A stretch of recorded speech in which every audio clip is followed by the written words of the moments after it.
I don't think there can be any question in our minds about the fact that teaching young people and what we would call our younger adults that there's no God and that we came about by what is called evolution. There's no question about the problems that you and I can see from such a false philosophy.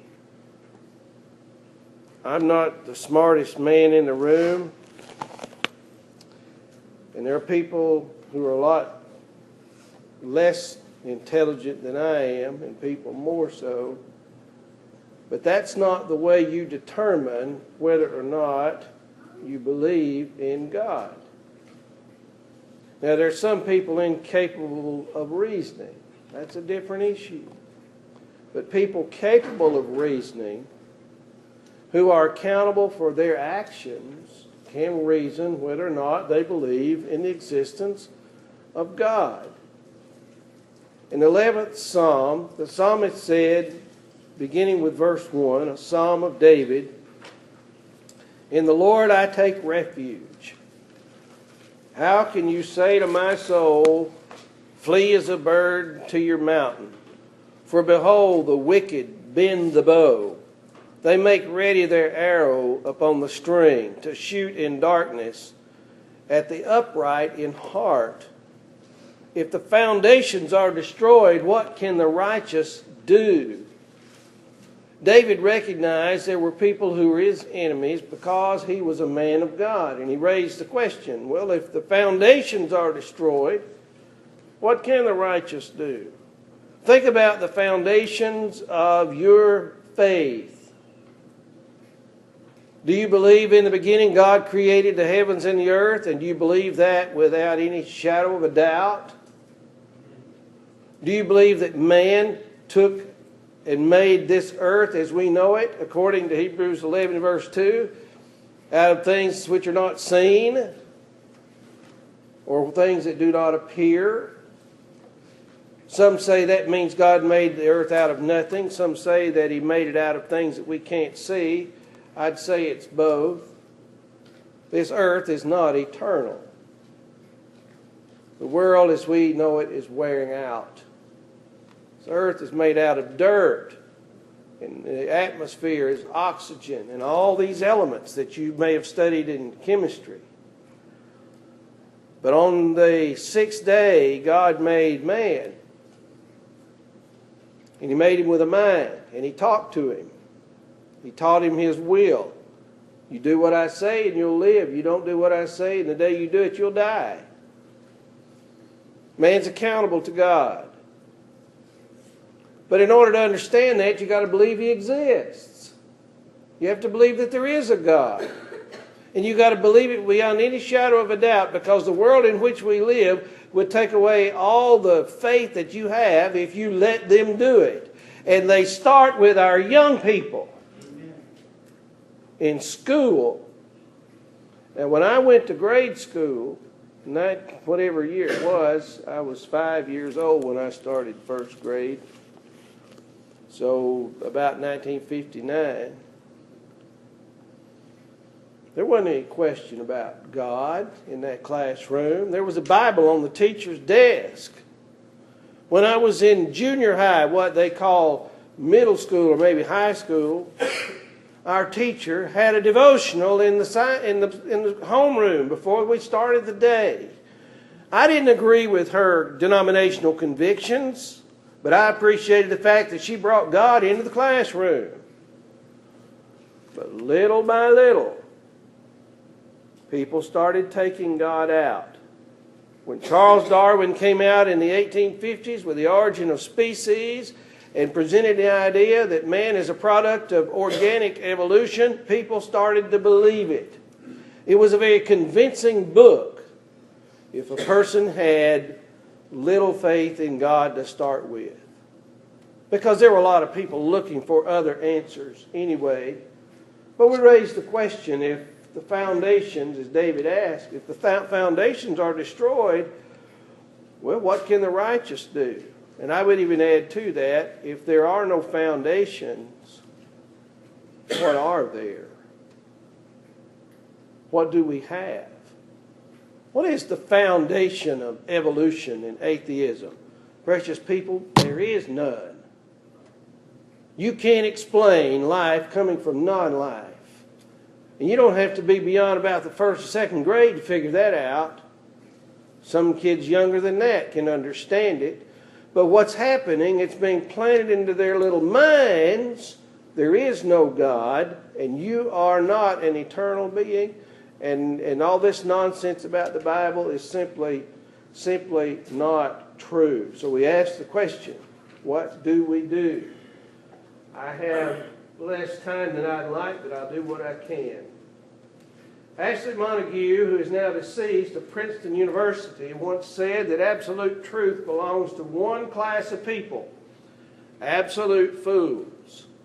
This has been repeated over and over and over, and those words are similar words in our universities for years.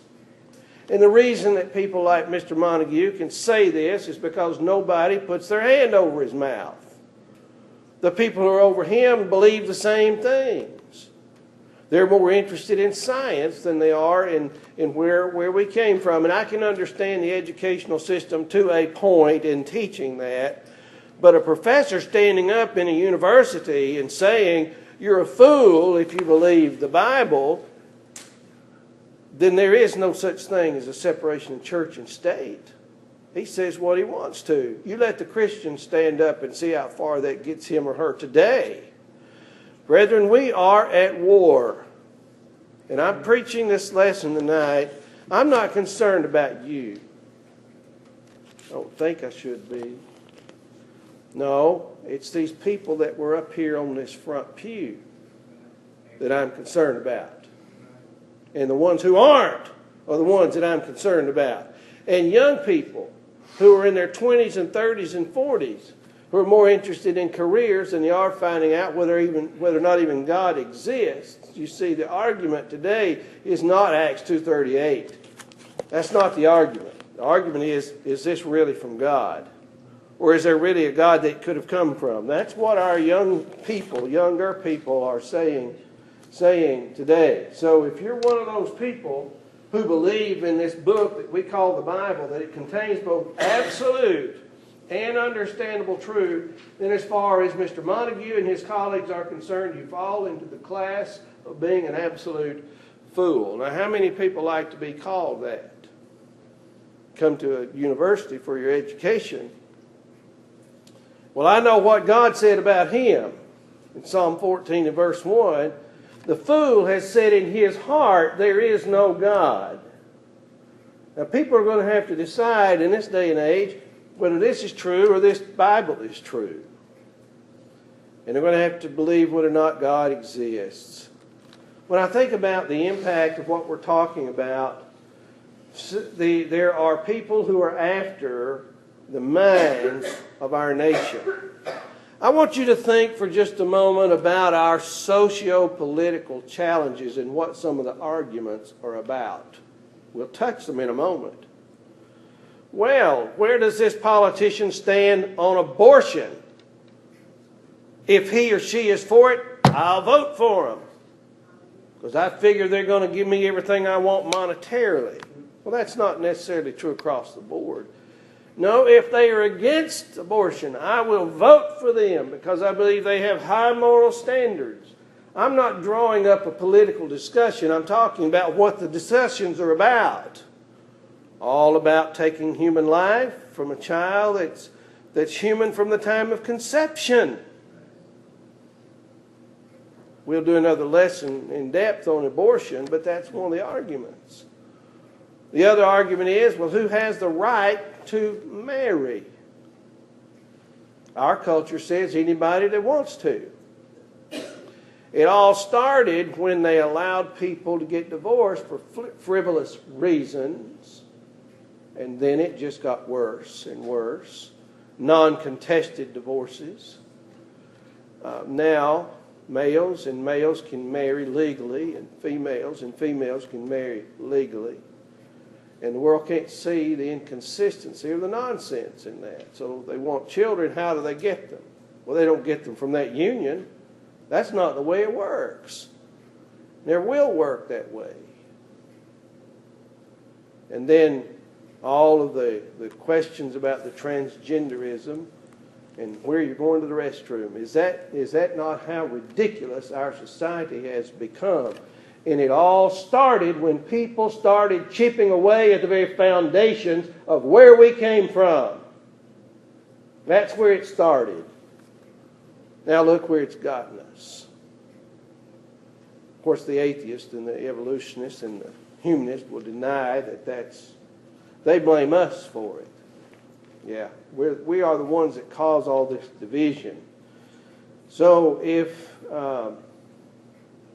Dr. Kyle Nielsen, he was a former editor of Humanist magazine some years ago, stated the following. I'll read it slowly. In cultures such as ours. Now, let me back up. A Humanist magazine is a magazine produced by and for humanists. They do not believe in God. They don't believe in God at all. The Humanist Association is good without God. Now, they have their definitions of good, but this is the ultimate fruit of not believing in God and deciding how we got here. Mr. Nielsen said, in cultures such as ours, religion is often an alien form of life to intellectuals. You see, you're a dummy if you believe in religion. Goes on to say, it seems fantastic to us, humanists, that people in our age can believe that they have had a personal encounter with God so that they can believe that they have experienced conversion through a mystical experience of such that they are born again in the Holy Spirit is something that attests to human rationality and a lack of sense of reality. This is the thought that's been going through the professors in our state universities for years. Let me tell you something. I don't care if it takes every cent you have. You be very careful about where you send your children to school. And you think it's not going on there, you're not asking enough questions. Even some of our so-called Christian colleges are in high question today. I'm trying to do what I can. Lisa and I have done what we can to help our kids go to Freed-Hardeman, and I recommend it. I recommend Faulkner, and I can't speak for any others. But nonetheless, they're not going to go to that school and be told there's no God. And you don't think I listen when I go to those lectures in February, you've got another thing coming. I want to know what they're teaching. Nonetheless, this is the idea. This is the idea that's in the mind of a lot. So what is it? It's a battle for the mind. You control a person's mind, you control everything they do. Everything they think, everything they feel, everything they say, where they go, why they don't go, how they view life as a whole, how they view life in minute details. You control their thinking, you control them. Why is it that the psalmist would say in Psalm 119, verse 11, your word I have hidden in my heart? No, not on my kitchen table, not on my coffee table, not somewhere maybe under the seat in my car, in my heart, that I might not sin against you. Well, God knows that if He can control your mind with the right things, He can get you to do what He wants. But the question is going to be on our culture, who is God? Why do you believe in Him? And that's being put to our children. There may be some in this audience questioning that. I don't know. But I do know that the young people are up here and the older people aren't. Because these people want to learn. And they're impressionable. Now, I'm not saying anything bad about the older people. If I were not up here, I'd be sitting back there too.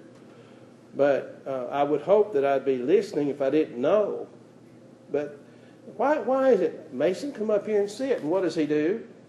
He marches right up here because he's teachable. Now, I get him up here and I teach him something just the opposite of what we're saying. He's going to listen to that too because he doesn't know any better. You program the mind. Parents, listen to me. You need to be aware of what your children are reading and what they're watching and what they're listening to. And if you're not, you may be in more trouble than you already know. And I can speak from being a parent of 4 and being around young people. You need to know. You think the devil's not working on them when you're not listening and you're not looking? So we look at this and we are growing and producing a generation, at best agnostics. There may be a God, there may not. And we are producing a nation of atheists. And then you wonder why our culture is doing what it is doing. So we come to the question. Young people, listen to me. When I hold this book up here on this front pew, I'm not doing it for show. I want you to believe in it. But I want you to hear me if you're old enough to understand what I'm saying. I'm talking to the young people right now. If faith comes by hearing and hearing by the Word of God, you read it and you develop your own faith. Don't you come here just because Mama drugged you over here or your daddy did by the ear. You develop your own faith, and if you're old enough to understand what I'm saying, you start tonight. Because you see, there's a point where it won't matter where the mom and daddy are around anymore, or the preacher. You're going to be on your own facing the devil toe to toe. And he's going to be armed and ready. I promise you he will. And if you think he's not, you better open your eyes and ears, because he is. God made you in his image and likeness. Now you've got to believe that or not. And if he did, and God held Adam and Eve accountable for their actions in Genesis chapter 3, he holds you accountable for yours and holds me accountable for mine. But you see, if I deny that there's a God, I don't have to be concerned about that. You want my opinion? I don't do this often. You want my opinion? A lot of people deny God because they don't want to be held accountable. Why is it they won't answer the phone when you try to call them and they're not faithful? They don't want to be held accountable. They won't answer the door. They'll sit there and hide in the back room of the house. Well, they may not answer to us. But I'll tell you what, the next verse in Acts chapter 17, after verse 30, is verse 31. God has appointed a day in which he will judge the world in righteousness by the one whom he has ordained, and that's Jesus, and he's going to hold us accountable. Do you believe he lived?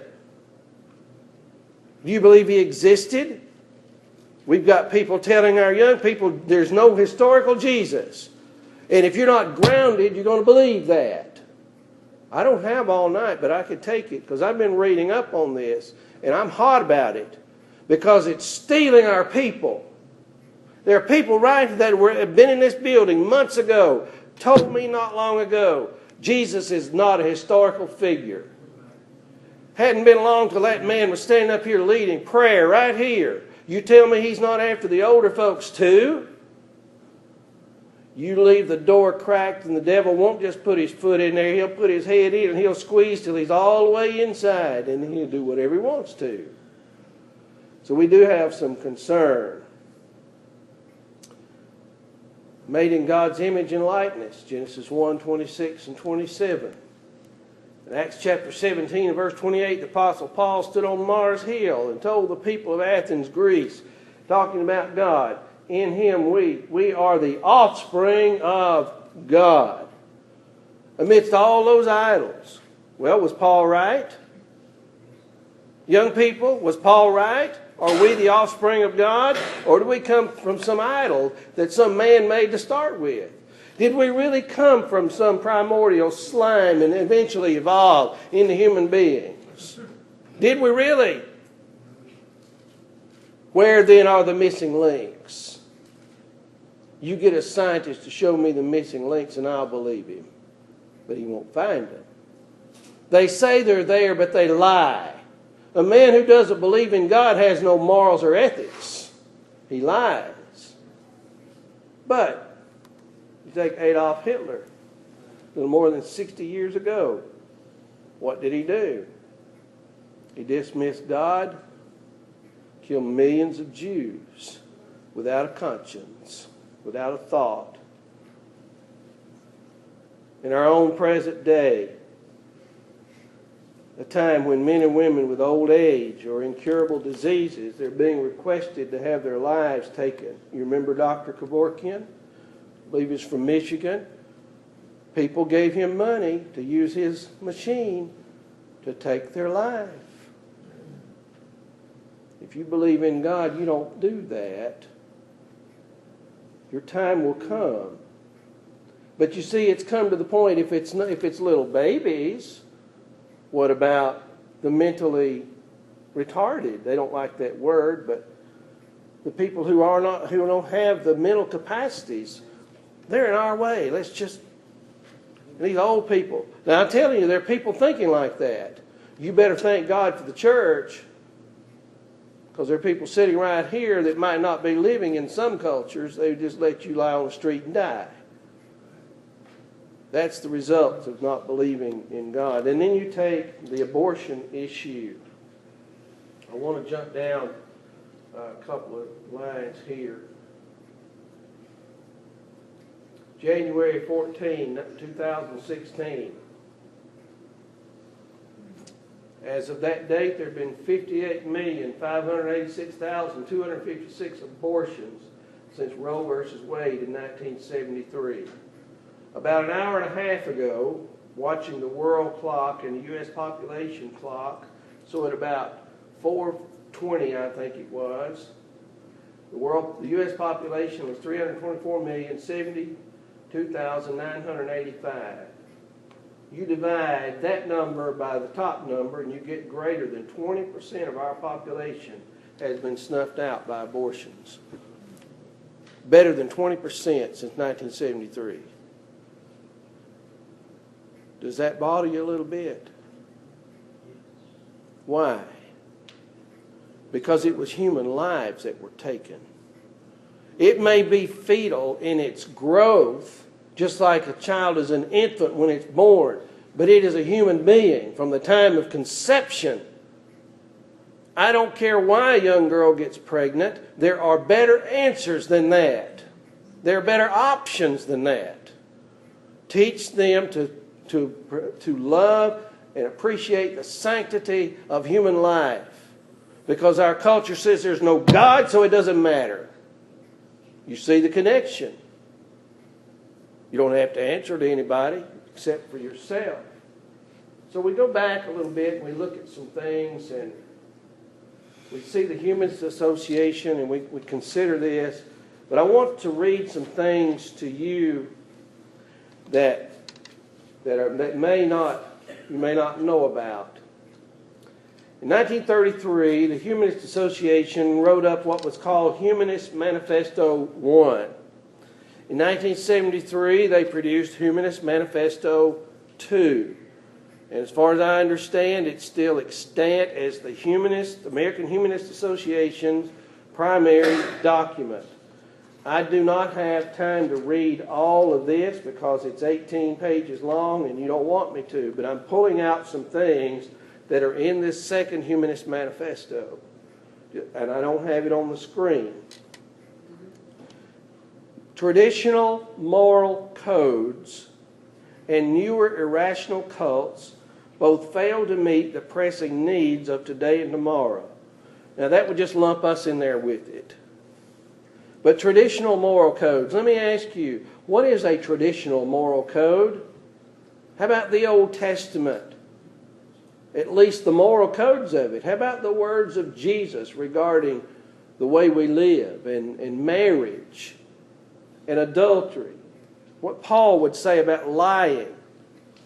The traditional moral codes, they fail to meet the pressing needs of today and tomorrow. False theologies of hope and messianic ideologies, substituting new dogmas for old, cannot cope with existing world realities. They separate rather than unite peoples. Yes, they do. That's what sanctify means. Of course, their goal is to try and unite humanity. Another section of this manifesto said the next century could and this would be the century we're in now. The next century can and should be a humanistic century. Dramatic scientific, technological, and ever-accelerating social and political changes crowd our awareness. We have virtually conquered the planet, explored the moon, overcome the natural limits of travel and communication. We stand on the dawn of a new age, ready to move rather farther into space and perhaps inhabit other planets.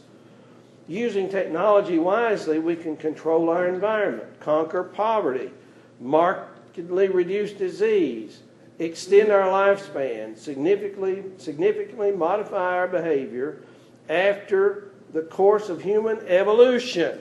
There's your root. And cultural development. Unlock vast new powers and provide humankind with unparalleled opportunity for achieving an abundant and meaningful life. Now, brethren, there's some value in some of this. Minute. What did Jesus say in John 10:10? I have come that they may have life and have it more abundantly. Abundance of life is not measured in health. It's not measured in wealth. It's not measured in intellectualism.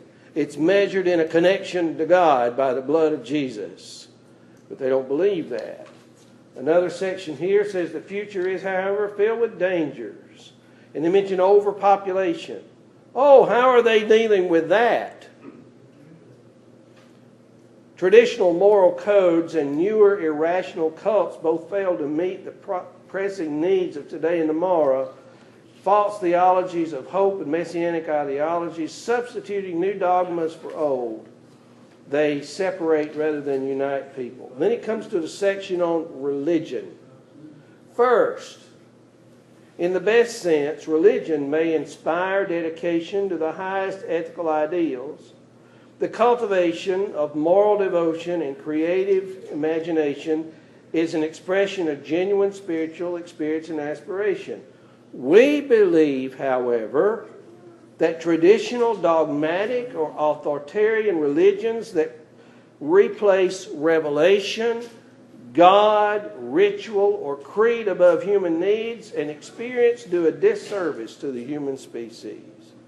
In other words, you just need to trash that Bible and forget about God. We can come up with a better way. Yeah, the fool has said in his heart, there is no God. As non-theists, we begin with humans, not God. Nature, not deity. Now, this is in 1973. A lot of people have bought into this. It is the foundation of human achievement without God. And there's some statements in here. I'm going to read a couple more. And then if you want to look up this online, you can read it for yourself. Too often, traditional faiths encourage dependence rather than independence. Well, of course they do.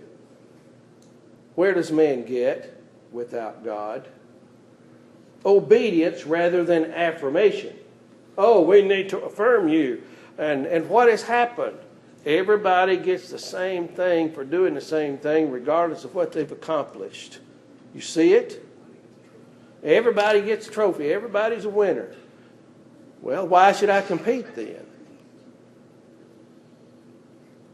Fear rather than courage. More recently, they have generated concerned social action. While there's much that we do not know, humans are responsible for what we are or will become.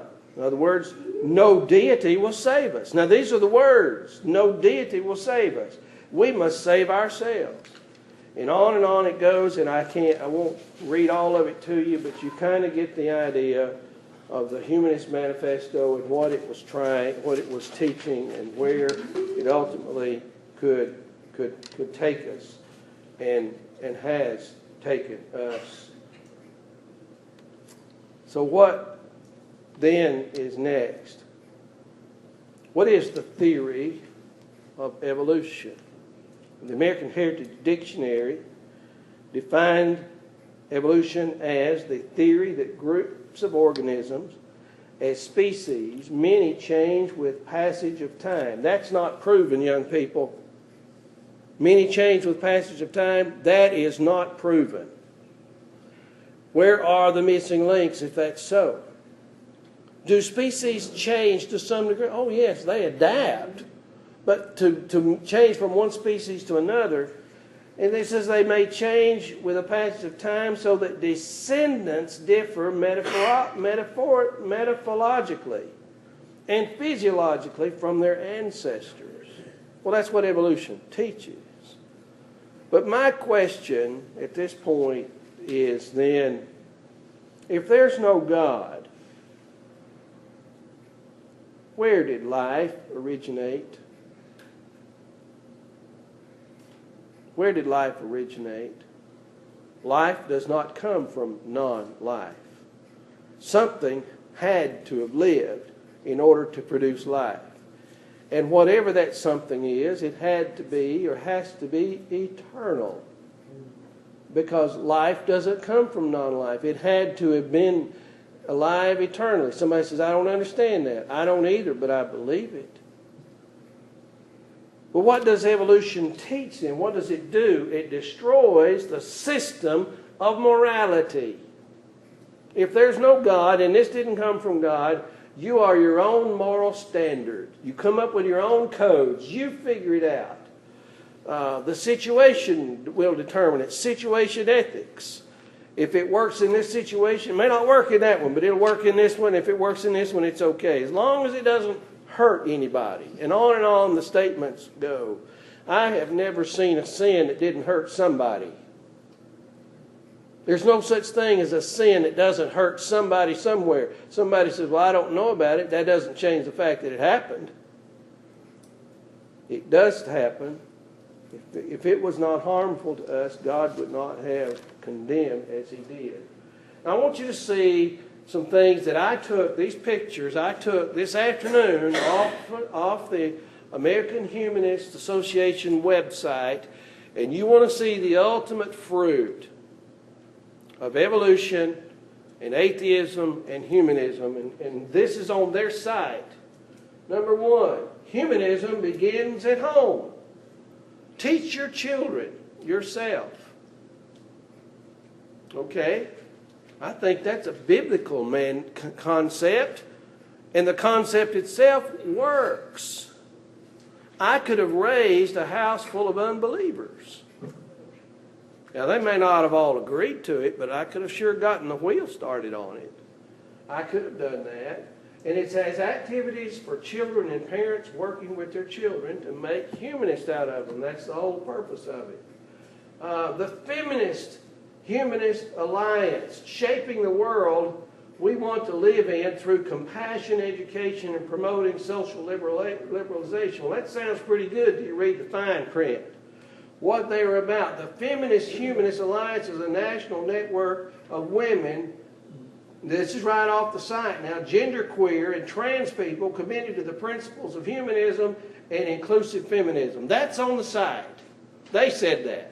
You want to know where a lot of this is coming from? Where are a lot of our social and spiritual problems coming from? You say there's no God. And then you wonder, well, why? Why is this country letting all these people get married and they're the same sex? Haven't you figured that out by now? Our country believes God exists, a lot of them, but they don't believe him. Even if they believe he exists, they don't believe him. You ask them when the last time that they checked out what he had to say about anything. And then they're going to twist it to their own destruction for the most part. And not everybody's that way. There's some folks out there that have not yet bowed the knee to Baal. And I thank God for them. But this is right off their site. Here's some things, and if you can't see it, I'll read it to you. This is the LGBTQ Humanist News. Here's an article, oppose prayer at school board meetings. So you open that up and you can read about it. Here's another article. You tell your senators to oppose the Military Religious Freedom Act. If you open that up, you see that they say, stand with us to oppose the discriminatory, homophobic, and improperly named Religious Freedom Act. What it boils down to, they want the chaplains in the military to marry people that are the same sex, and they have to do it whether they want to or not. So if you're a chaplain, if this goes through, the chaplain will have no choice. How long will it be till they send a letter to this church? They just move through the ranks. Tell Congress to support the Student Non-Discrimination Act and the Safe Schools Improvement Act and stop the teen bullying. But you know what the teen bullying is about? It's not about my daddy can whip your daddy. No, it's because some of the kids are same-sex oriented, and the other kids are bullying them about it. Is that wrong? Yes, it's wrong to bully them. I'll stand behind that. That's wrong. But it also shows that that behavior is presenting a social problem that has to be answered. I don't know about you. Well, I do know about you. I know where the answer is. I know where the answer is, but when we take this away, we have no answers for it, and it becomes very problematic. What do you think that is? Well, that's not a man and a woman. And this is on the humanist side. You see the ultimate fruit. I wonder if Charles Darwin ever thought that it would go this far. I doubt it. I doubt it. But you start tampering with a person's origin. Where did you come from? Where did I come from? Well, I came from God. Who am I accountable to? Just myself? If I'm just accountable to myself, I can tell Elisa, I'm through with you. I don't want you anymore. I'm going to do what I want to do. That's not happening in our culture, is it? Oh, it is. People go into marriage and they don't think about it. Well, if it works out, fine. If it doesn't work out, fine. We'll just get a divorce. And even people that have named the name of Christ don't get it because they're being filled with the idea that you can do marriage however you want to. And then we have this ugly problem to contend with. And, of course, this is on one of the sites, and you know what the flag is. It's not Noah's rainbow, I promise you that. But reflections on pride. Let me give you that caption enlarged. June 29, 2016, Callie Wright of the LGBTQ Humanist Alliance co-chair reflects on 2016's Pride Month, our accomplishments thus far and the work still to be done. What do you think they want to get done? They want to promote an ungodly union that they call marriage. That's what it's all about. But when you tell our young people there's no God, I wonder if they understand the ramifications of that. And you see, either this book guides us toward righteousness, which means doing what's right, or we might as well close it up and just follow the humanists. Do what they want. And, of course, it ought to make us weep. Why do we need to think about this? Well, we brought out the abortion, so I won't repeat that. Some years ago, a brother in the Lord said, you give a child a false warped concept of its origin, and it will have a false warped concept of its destiny. And I added to it, and I think the man would agree with me, I would add that if a child has a false warped concept of its origin, he will also have a false warped concept of its purpose on earth. And that's not hard to figure out. The question that comes to us then, what are we going to do? Mamas and daddies, your children are young. You love those children more than anything you've got other than your spouse. You hear me? I'm not being bossy. I just want to know if you hear me. I love my wife more than I love my children. But I love my children. And if they start going the wrong way, I have to love them. See, they're older than a lot of these young people. I have to love them enough to say, let's sit down and let's see what God has to say about this. That's my foundation. But they need to know where you stand. They need to know where you stand. Where do you stand on these issues? And where you stand, is it parallel with Scripture? And if it is, you get that book out and you show them why where you stand is parallel with Scripture. If you don't know how to teach your child about the existence of God, you see me and I'll help you get some books that will help them understand about the existence of God. And they need to understand that. Because when they're gone from home, they're gone. And they're not like a fishing lure. You don't reel them back in. They just come home for food and spend the night and they're gone again. Now, you might get some more conversation. When I was preaching in Louisville, Kentucky, there was a sister who was a member of the congregation, and I think I did a lesson similar to this. It was in the 1980s. And she came up after the lesson with a tear in her eye, and she said, "Brother Roger, my daughter went off to college, and she took psychology and some other courses. She doesn't believe in God anymore." I didn't know this sister when she was raising her children. I can't say how their home was.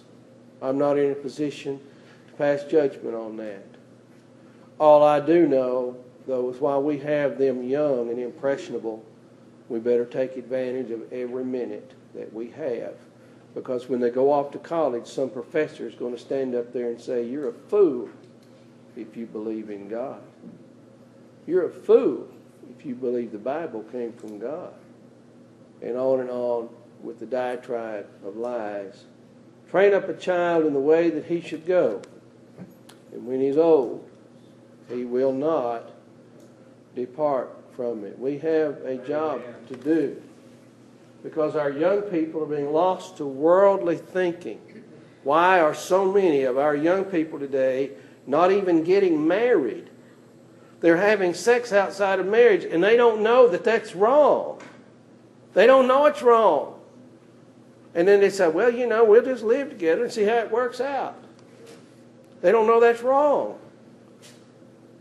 And sometimes people do, they just ignore it. But godless thinking and humanistic thinking, we have something called truth. And I'll share this and I'll bring the lesson to a close, even though I have more I'd like to say. When Jesus was speaking to the Jews in John chapter 8, he would say in verse 31, "You are my disciples indeed, if you listen to what I have to say." Just listen to what I'm telling you. You'll be my disciples indeed. Just keep on listening. Now I'm talking about the grammar here. You got to keep on listening. You don't hear it one time and walk off from the synagogue and say, "Did you hear what he said?" "Yeah, I think I did." No, that's not what he meant. You need to keep on hearing what I have to say. Then you will know the truth. The truth. You have a concordance at home. You have a search program on your computer. Type in "the truth" and see how many times it's in the New Testament. It is never called a truth. It's always the truth, the faith, the way. It's always a definite article. You shall know the truth, and the truth will make you free. And then you tie that in with everything you can think of about the Bible and what God has to say, because you have to dig into it and let God speak. Because parents, if we don't know and we don't understand, how will our children know? How will they understand? We have a job to do and a battle on our hands. I can't think of anything that grieves me more, and you know what I mean, than for one of my family members who's supposed to be a Christian to become unfaithful. That grieves my heart. That grieves your heart, doesn't it? That's your blood kin. Yeah, it may be one of your children or your sister or your mother, but you're one of your children. They come home from college, and you're sitting at the table, or you're sitting in a restaurant somewhere, and one of them says, "We need to talk, Mom and Dad." That's good, because a lot of times young people don't say that, do they? I've been at school about 2 years now, and I've decided I don't believe in God anymore. I don't think I could eat after that. I wouldn't eat my meal. I wouldn't be able to eat. And I wouldn't be able to sleep that night if my child did that. I'd have to sit there and think before I opened my big mouth, because I'd sure want to. I'd need to just sit there and say, well, let me just think on what you said for a little while, because I'm just liable to say the wrong thing right then after I knocked them in the floor. No, that's not what you do. That's what you want to do, isn't it? No, you really want to go grab that professor by the collar, but you see, maybe it started a long time before that. Maybe a long time before that, because when we turn them loose, they're going to go with what we've given them. Let's give them our best while we have the chance. Because there are Ashley Montagues everywhere saying, if you believe this book, or you believe in God, you're a fool. But the Bible says the fool has said in his own heart, there is no God. That makes me accountable. Thinking about that tonight, there may be someone here who's not a Christian. I don't know everybody in here. We have some visitors, and I'm so thankful that we do. I hope the lesson's been helpful to everybody. But I don't stand up here and talk for 47 minutes and sweat because I don't have anything else to do. I care. But you know what? There's a God in heaven who cares more than I do. And the rest of Psalm 11 says,